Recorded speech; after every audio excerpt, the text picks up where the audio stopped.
영상 끝까지 보시고 아이언맨 LED 테라피 마스크 나눔 이벤트 꼭 참여하시기 바라겠습니다. 아이고 반갑습니다. 리뷰형의 복수의 영삼입니다. 이번 영상은 엔드게임 이후에 캡틴 아메리카의 행방에 대해서 MCU와 코믹스 사례를 들어서 말씀드릴 예정입니다. 오늘은 군소리 없이 바로 시작해보도록 하죠. 먼저 스티븐 로저스가 엔드게임에서 죽을 거라는 건 아주 확실했었죠. 배우 크리스 에반스는 인터뷰에서 아주 구체적으로 그 이유를 밝혔습니다. We only have a certain amount of time, but taking those risks and being more adventurous with your performance is where the best stuff comes from. So on this one, I think I tried to be a little more free in terms of how I was gonna approach. 그리고 마블 영화 에이지 오브 울트론에서도 캡틴이 죽는 장면이 나오면서 어느 정도의 떡밥은 다 풀려 있었죠. You could have saved us. 하지만 캡틴과 크리스 에반스의 팬들에게 희망적인 뉴스도 있습니다. 영화 매체 콜라이더와 인터뷰에서 크리스 에반스는 어벤져스 4 이후에 계약은 끝났지만 캡틴 아메리카를 계속해서 연기를 하고 싶다라고 향방은 마블한테 달려있다고 말을 하죠. 결국 마블의 선택에 크리스 에반스 그리고 캡틴 아메리카의 운명이 달려있는 겁니다. 어쩌면 캡틴의 후계자들이 나오는 드라마 팔콘 앤 윈터 솔저가 공개될 예정이니까 그곳에서 늙은 캡틴 아메리카가 다시 등장할 수도 있겠네요. 자, 그렇다면은 코믹스의 사례는 어땠을까요? 캡틴 아메리카의 죽음이라는 이슈에서 스티븐 로저스를 잠깐 살펴보죠. 이 코믹스의 줄거리를 간략하게 말씀드리자면 캡틴 아메리카는 11월 이후에 아이언맨에게 체포당하게 됩니다. 그래서 캡틴 아메리카는 뉴욕시 연방법정으로 끌려가게 됐는데 위대한 영웅이 체포당하자 법원 앞에는 많은 사람들이 그를 기다리고 있었죠. 하지만 많은 사람 사이엔 이렇게 숨어있는 녀석도 있었습니다. 그래서 캡틴 아메리카는 이 숨어있는 녀석에게 법정 계단에서 저격을 당했고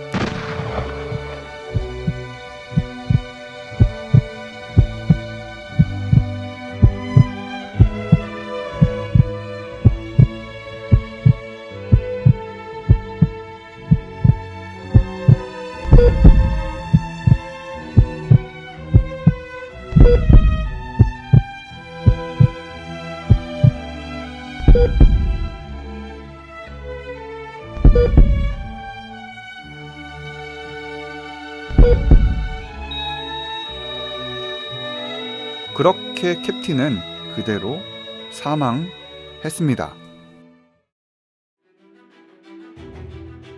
네, 캡틴의 갑작스러운 죽음 이후엔 아이언맨이 기자회견을 가집니다. 토니는 공식적으로 아무도 캡틴 아메리카를 대신할 수 없다, 후계자란 아예 없다 라고 발표해놓고는 비공식적으론 뒤에서 캡틴으로 활동할 후계자를 찾기 시작하죠. 그래서 토니는 캡틴의 후계자를 찾아냈는데 그는 바로 클린트 바튼, 우리가 익숙한 호크아이입니다.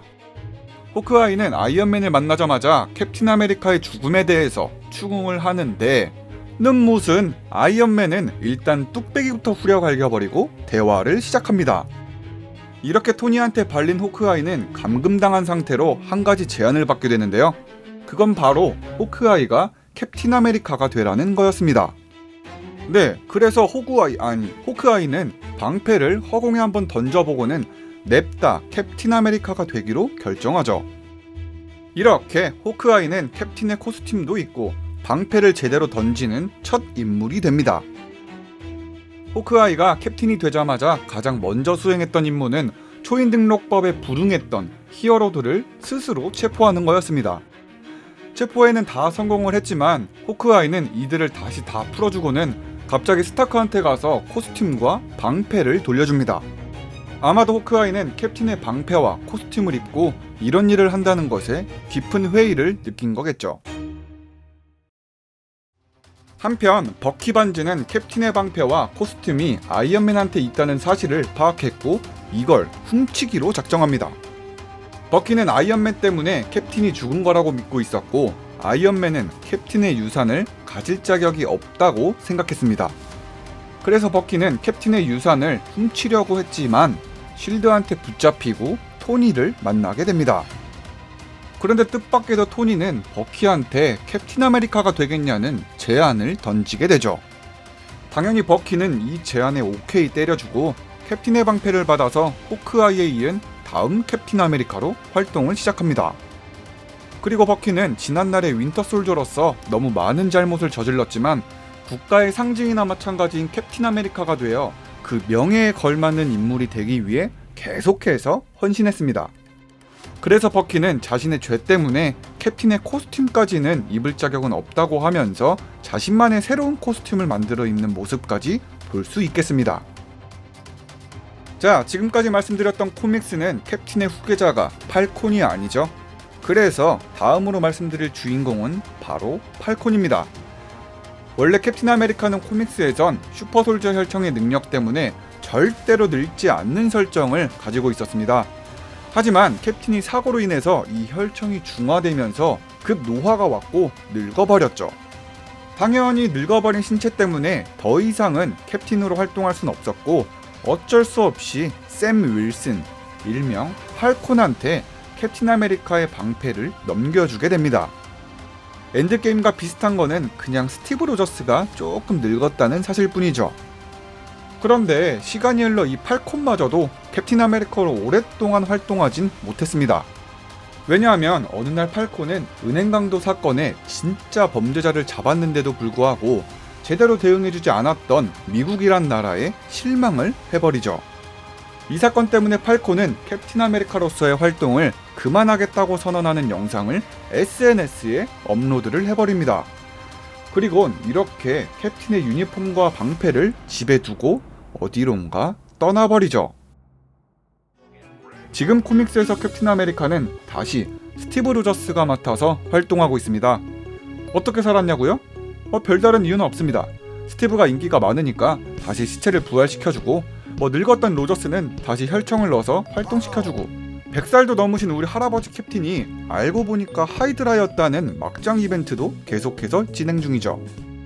많은 커뮤니티에서는 캡틴이 하이드라였던 것, 그리고 마블 시네마틱 유니버스에서의 몇몇 대사들을 토대로 캡틴과 다른 캐릭터를 비교하고 조롱했습니다. That worth 10 of you. I've seen the footage. A hero? Like you? You're a laboratory experiment, Rogers. 캡틴은 이렇게 인터넷에서 대차게 놀림받는 히어로였죠. 혈청 맞고 약쟁이 기운으로 강력해졌기에 스스로의 능력도 아니었고 그렇다고 다른 어벤져스보다 강력한 것도 아니었던 주제에 꼰대 같은 면이 많아서 꼰대리카라고 무시당하기도 했었죠. 우리의 캡틴은 엔드게임에서 늙을 때까지 지나치게 저평가되어 있었습니다. 다들 캡틴을 대차게 놀릴 때 저는 속으로 눈물을 삼켰죠. 타노스가 오면 저는 캡틴이 무언가 해주기를 믿어 의심치 않았을 뿐더러 마지막까지 인피니티 스톤을 다시 과거로 가져가는 캡틴의 존재가 이렇게 크게 다가올 줄 몰랐습니다. 꼰대라고 욕하고 요리조리 돌려 까왔던 제가 이제야 알 것 같습니다. 캡틴 아메리카의 위대함을 읽고서 저는 깨달았습니다. 스티브 로저스 그립습니다. 자, 이렇게 해서 캡틴 아메리카와 그 후계자들에 대해서 알아봤습니다. 마지막까지 영상 봐주신 우리 구독자들, 엉덩이들을 위해서 페이스 팩토리의 아이언맨 LED 테라피 마스크 나눔 이벤트를 진행하려고 합니다. 이벤트 참여 방법은 간단합니다. 리뷰영이 복수 채널 구독과 좋아요 누른 다음에 댓글로 2대 아이언맨은 누가 될 것인가를 이메일 주소와 함께 남겨주시면 됩니다.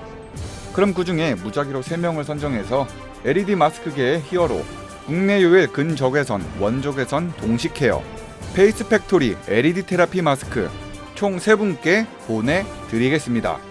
추가적으로 지금 리뷰영이 채널에 들어가 보면 2대 아이언맨은 누가 될 것이란 영상으로 똑같은 이벤트 진행 중이니까요. 리뷰영이 채널에 가셔서 영상 보시고 구독 누른 다음에 이벤트 참여하시길 바라겠습니다. 이벤트에 대한 자세한 정보는 고정 댓글과 설명란 참고하시길 바라겠고요. 마블 하면 B맨, B맨 하면 마블이죠. 지금 B맨 채널에서는 아이언맨이 85개의 수트를 만든 이유를 업로드했다고 하니까요. 꼭 시청하시길 바라겠습니다.